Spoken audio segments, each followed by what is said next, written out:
మెల్లగా పాకుతున్న చల్లని కాఫీ. పూర్తి వివరాలకు చదవండి రేపటి సాక్షి దినపత్రిక. ఏదో 50 లక్షలు ఇచ్చాము, కోటి ఇచ్చాము, 10 కోట్లు ఇచ్చాము, 10 కాదు. అది పోకుండా చూసుకోవాల్సిన పరిస్థితులు ఆ పరిస్థితి తీసుకొచ్చుకోవాలి. కొంత అక్కడ అశ్రద్ధ కనిపిస్తుంది మాకు తెలిసిన పరిజ్ఞానంలో. అలాంటి ఇంక రాబోయే కాలంలో జరగకుండా ఉండాలి. కావాల్సిన సేఫ్టీ మెజర్స్ తీసుకోవాలి, అవన్నీ చేయాలి. కరెక్ట్గా జరిగిన సమయం కూడా వాళ్ళు చెప్తున్న ప్రకారం షిఫ్ట్ చేంజ్ అవుతున్న సమయం. ఒక్కో షిఫ్ట్లో 50 మంది పనిచేస్తున్నా అక్కడ పనిచేస్తున్నప్పుడు షిఫ్ట్ చేంజింగ్లో వచ్చినప్పటికి 70 మంది వరకు ఉన్నారు. అందుకు ఎక్కువ మందికి ఎఫెక్ట్ అయిపోవడం కూడా జరగడానికి కూడా కారణమైంది.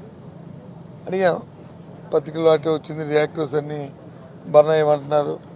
ఏంటిదంటే రియాక్టర్ సప్లైస్ అన్నీ ఒక రియాక్టర్ కూడా బర్న్ అవ్వలేదు, కానీ అవి ఏవైతే ఇన్ఫ్లేషన్ ఉందో అది ఓవర్ఫ్లో అయ్యి దాని నుంచి వచ్చిన అనాథం అంది అని చెప్తున్నారు.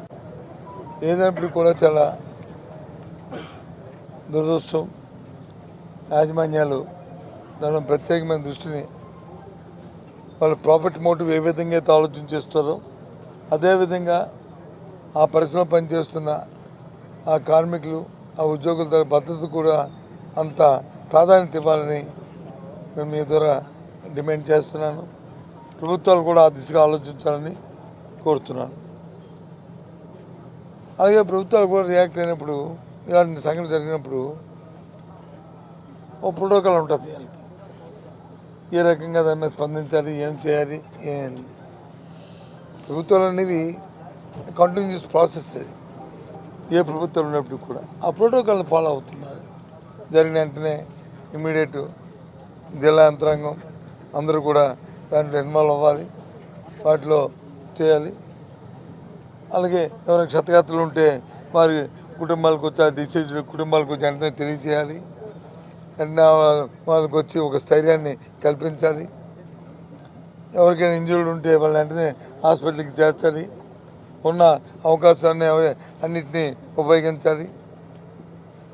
అప్పుడే అక్కడ ఉన్న కార్మికులకు కానీ ప్రజలకు కానీ ఒక స్థైర్యాన్ని ఇస్తుంది. దురదృష్టం మార్నింగ్ నుంచి నేను కేజీహెచ్కి వెళ్ళాము, మేము అందరం కలిసి మొత్తం అందరం. మా పార్టీ ఆదేశించింది, జగన్మోహన్ రెడ్డి గారు రేపు వస్తున్నారు, మమ్మల్ని ఈరోజు వెళ్ళి ముందుగా చూడమంది. ఎందుకు ఇన్సిడెంట్ జరిగిన వెంటనే ముఖ్యమంత్రి అందరూ వస్తున్నారు కాబట్టి ఆ నేపథ్యంలోనూ డిస్టర్బెన్స్ లేకుండా మీరందరూ వెళ్ళి చూడండి అని. ఎందుకే మేమందరం మార్నింగ్ నుంచి చూస్తున్నాం, ఆయన కూడా రేపు చూస్తున్నాం. కేజీహెచ్కి వెళ్ళాం, అక్కడ 17 మంది చనిపోయారు. ఆ ఫ్యామిలీస్ ఉన్నాయి. వాళ్ళందరూ ఒక ఊరు వాళ్ళు కాదు, ఒక జిల్లా వాళ్ళు కాదు, ఒక ప్రాంతం వాళ్ళు కాదు. ఉత్తరాంధ్ర ప్రాంతం సంబంధించిన అన్ని జిల్లాల నుంచి ఉన్నారు. కొంతమంది ఈస్ట్ గోదావరి నుంచి కూడా ఉన్నారు. వాళ్ళ బాధలు చూస్తుంటే మరణాతీతం. కనీసం వాళ్ళని పలకరించిన నాదుడు లేడు, వాళ్ళని మాదార్చిన మనిషి లేడు, వారికి ఒక గుక్కడు మంచినీళ్ళు ఇచ్చిన మనిషి లేడు. ఇక్కడ ఎవరు లేని పరిస్థితులు అక్కడ చూస్తే చాలా బాధ అనిపించింది వాళ్ళు కలిసిన తర్వాత. మరి యంత్రాంగం ఏం చేస్తుంది? ఇంత పెద్ద వ్యవస్థ ఏం చేస్తుంది? అది కాదు కదా, అది తప్పది. అలాగే హాస్పిటల్ దగ్గర కానీ అవి చేయాలి. అవి జరిగిన సంఘటనలు పునరావృతం మళ్ళీ అవ్వకుండా, ఒకవేళ ఏదైనా దురదృష్టం కొలిది దేవుడు చాలా చోటుకి ఏదైనా జరిగితే ఈ అలసత్వంలో మరి మా జరిగిన వాళ్ళకు ఒక స్థైర్యాన్ని ఇచ్చే రీతిగా ప్రభుత్వాలు ప్రయత్నం చేయాలని, రియాక్ట్ అవ్వాలని దీని ద్వారా నేను డిమాండ్ చేస్తాను. అంతేగాని అయిన తర్వాత వచ్చి గత ప్రభుత్వాలు చేసిన అలసత్వాల వల్ల, గత ప్రభుత్వాలు చేసిన దీనివల్ల ఇవన్నీ జరిగాయని మాట్లాడటం అనేది అది చౌకబారు తాలూకా మాటల్లాగా ఉంటాయి, పెద్ద తరహా మాటల్లాగా ఉండవు. ప్రభుత్వంలో నడుపుతున్న అధినేతలు చేస్తున్న మాటల్లాగా ఉండవు అవి. దయచేసి అలాంటి మాటలు కట్టిపెట్టండి. మీ చేతిలో అధికారం ఉంది, మీ చేతిలో యంత్రాంగం ఉంది, చేయవలసిన పని చేయండి. అంతేగాని ఎవరి మీద తల్లి పక్క జరుగుదామంటే మేమేమి ఇదేమి ఈ సంఘటన జరగడానికి కారణం ఈ ప్రభుత్వం మేమేమి ఆపదిస్తున్నామా? పోనీ నిన్న ఎన్నికలు అయినాయి, 3 నెలలు అయినాయి కదా. గత ప్రభుత్వాలతో ఎందుకు అది? దయచేసి అలాంటి రాజకీయ